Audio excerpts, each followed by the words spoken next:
JC Stapleton here, getting ready for Season 7 of Formula Poop. Season 6 was incredible. 10 fiercely contested races, a championship for our returning champion Dobro, and Market Basket gets their first Team Constructors Championships. We expect Season 7 to be even better, as the teams are now flying from New Bedford to Spain to kick off our European swing. Here is what the field looks like. We have 5 teams heading into the season. As I mentioned, the defending champs Market Basket return, as does Murph's Place.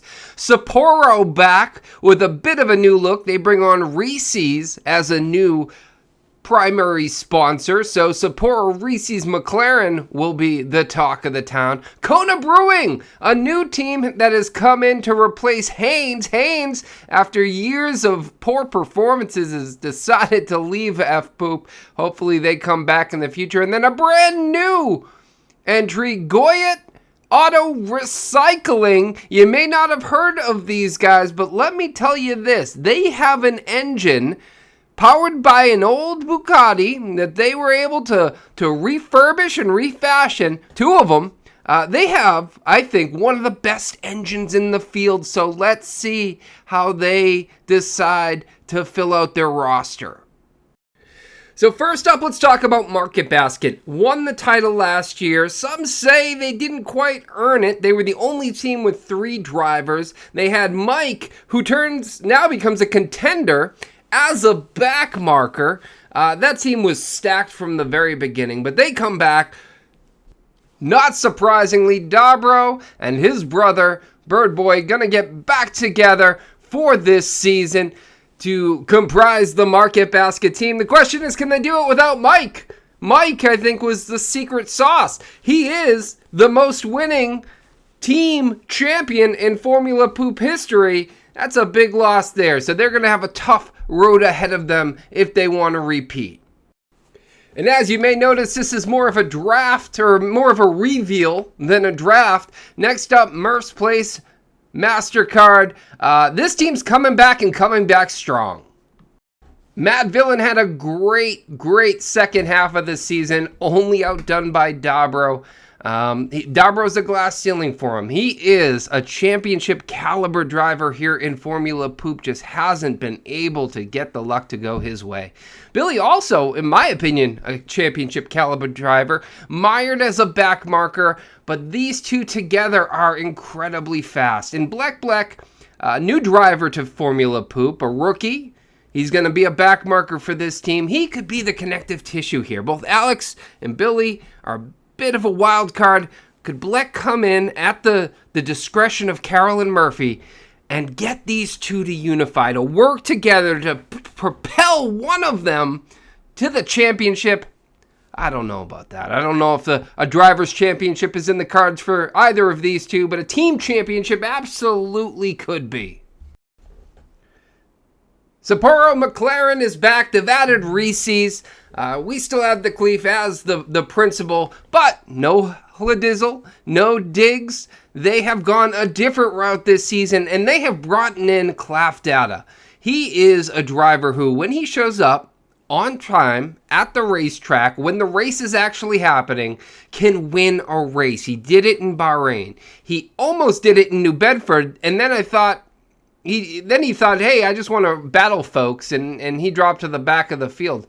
This guy is fast when he wants to be. This team could be good if they work together. Now we've gotten to the team I wanted to talk about. That is Kona Brewing. This team, and mark my words, right here, could have both the Constructor Championship and the Drivers Championship at the end of the season. That's how good this squad is. They bring in Mike as their team principal. His revenge tour in Season 6 paid off with a slot as a contender. He's going to have to battle some big names up there at the top, but I think he can do it. He also got to bring in the 2-time Formula Poop champion as a back marker in Firehex.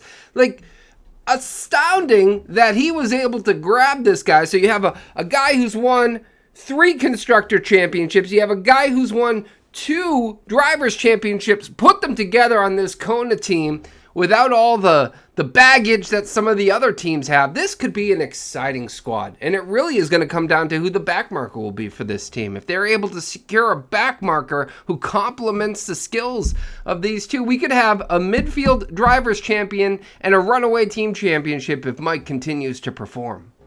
And finally, this year, we're adding a 5th team to the grid, Goyette Auto Recycling. And the story here is fantastic. These guys found a couple of Bugatti engines.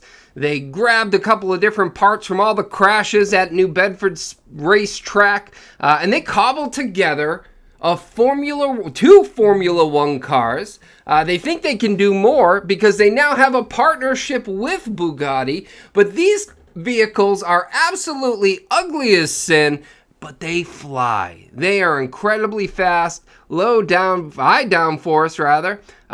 They could be a real threat this season. And who did they sign? Well, they signed Ladizzle, the 2-time team constructor champion, and Real Swalla, who some say is one of the most rapid rookies we've had join the league since Dobro. A really odd entry, but something that I think could really shake up the field this season. We'll see how both perform in these cobbled together vehicles. So those are the 5 teams this season, the drivers who have been signed to those teams, but we have 5 sensational backmarkers. I'll call this JC's top 5 backmarkers for Season 7. These are drivers who will soon be signed once they decide what team they want to be on. But 5 sensational drivers. We'll kick off with Big Theo. Theo comes in having raced with our 3-time defending champion, and some have said is better than our 3-time defending champion. I guess we'll see how that pans out. The next 3 are a bit unknown, but a lot of folks are saying they have a chance to make an impact here in Formula Poop. Sherry Scout and Ataraxia. I don't know how to pronounce that. I'll read the back of his car as he's driving down the front stretch. But these 3 come in with potential midfielder skills. Unfortunately, they have to start as backmarkers until they're able to earn some points and move up. But they could be the difference maker depending on what teams that they want to move to. And then finally, we have Claff Sun. This is a rookie that the league has been talking about for multiple seasons. He raced a little poop car, won a race, was so rapid, just blew by the field like they were standing still at one point. Hasn't been able to race Formula Poop yet until this season. Rumors are saying that he has a drive. He's going to be able to be at the track, or at least some of the tracks, to start building up points.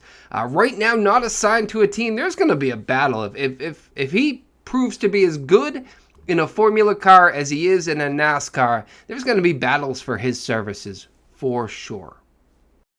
The season kicks off in Barcelona at the Spanish Grand Prix. Then we go to Silverstone. We go to Austria, the Red Bull Ring, the Hungaro Ring, Spa. Then we take 3 weeks off to do the Poop Car Summer Sniffer Series. After the summer break, we're back in the Netherlands. Then Monza. We're off a week, and then we close out with Baku, Singapore, and New Bedford. 3 of the best street tracks in Formula Poop. We'll have them here to close out the championship in Season 7. Well, thank you all for joining us for Season 7. We have 10 great races ahead of us. I'll see you in the paddock.